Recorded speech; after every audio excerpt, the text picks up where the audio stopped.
Shalom bagi kita semuanya. Firman Tuhan untuk kita hari ini judulnya Saat Hati Patah dan Kecewa. Ayat firman Tuhan untuk kita dari Mazmur 34 ayat 18. Tuhan itu dekat kepada orang-orang yang patah hati dan Ia menyelamatkan orang-orang yang remuk jiwanya. Shalom sahabat yang dikasihi Tuhan, pernahkah saudara merasa kecewa? Kecewa karena doa belum dijawab, kecewa karena dihianati, atau kecewa karena sesuatu tidak berjalan sesuai harapan? Hari ini kita akan belajar bahwa ketika hati patah, Tuhan tidak jauh. Justru saat itulah Tuhan datang lebih dekat kepada kita. Mari kita renungkan firman Tuhan hari ini dari Mazmur 34 ayat 18. Tuhan itu dekat kepada orang-orang yang patah hati, dan Ia menyelamatkan orang-orang yang remuk jiwanya. Betapa indah janji Tuhan ini. Dia tidak mengatakan bahwa kita tidak akan pernah terluka, namun Ia berjanji untuk dekat dengan orang yang sedang terluka. Ada seorang anak kecil yang sangat menyayangi sebuah mainan pemberian ayahnya. Suatu hari mainan itu jatuh dan rusak. Anak itu menangis terseduh-seduh. Ketika melihat anaknya menangis, sang ayah tidak marah. Ia segera mendekati anaknya, memeluknya dan berkata, "Jangan takut, ayah ada di sini." Mungkin mainannya belum langsung diperbaiki saat itu juga, tetapi kehadiran ayahnya membuat anak itu merasa tenang. Demikian pula dengan kehidupan kita. Kadang Tuhan tidak langsung mengubah keadaan, tapi Dia selalu hadir untuk menguatkan hati kita. Pelajaran rohani dari firman Tuhan hari ini. Yang pertama, Tuhan mengerti luka hati kita. Tidak semua orang memahami kesedihan yang kita alami. Kadang kita tersenyum di depan orang lain tetapi menangis sangat sendiri. Namun Tuhan mengetahuinya semua.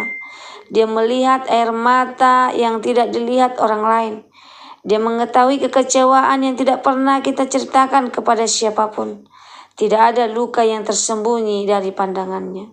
Yang kedua, kekecewaan tidak berarti Tuhan meninggalkan kita. Banyak orang mulai meragukan kasih Tuhan ketika mengalami kesulitan. Padahal seringkali Tuhan sedang bekerja dengan cara yang belum kita tidak mengerti. Yusuf pernah dikhianati saudara-saudaranya. Daud pernah dikejar-kejar musuh. Ayub kehilangan hampir semuanya. Namun pada akhirnya mereka melihat bahwa Tuhan tetap memegang kendali. Apa yang tampak seperti akhir ternyata menjadi awal dari rencana Tuhan yang lebih besar. Yang ketiga, Tuhan mampu menyembuhkan hati yang hancur. Manusia mungkin bisa melukai hati kita, tetapi Tuhan sanggup menyembuhkannya. Ketika kita datang kepadanya dalam doa, Tuhan memberi kekuatan baru. Luka yang dahulu membuat kita menangis dapat berubah menjadi kesaksian yang menguatkan orang lain.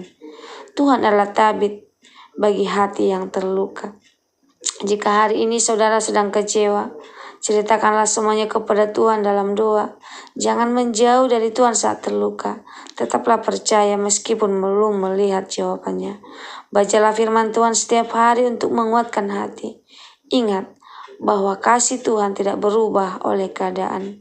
Untuk itu mungkin saat ini jika ada seorang yang sedang menonton atau mendengarkan firman Tuhan hari ini dengan hati yang terluka, mungkin karena keluarga, pekerjaan, kesehatan atau masalah lainnya, ketahuilah bahwa Tuhan melihat saudara. Dia dekat, Dia peduli, dan Dia sanggup memulihkan hati saudara. Jangan menyerah, tetaplah berharap kepada Tuhan. Semoga firman Tuhan hari ini menjadi berkat bagi kita. Terima kasih, Tuhan Yesus memberkati. Kita sama-sama berdoa. Bapa yang di surga, terima kasih karena Engkau adalah Tuhan yang dekat kepada orang yang patah hati. Hari ini kami menyerahkan semua luka, kesedihan, dan kekecewaan kami ke dalam tangan-Mu. Pulihkan hati yang luka, kuatkan hati yang lemah, dan berikan damai sejahtera-Mu.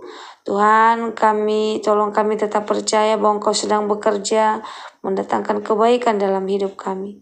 Dalam nama Yesus kami berdoa dan mengucap syukur. Amin.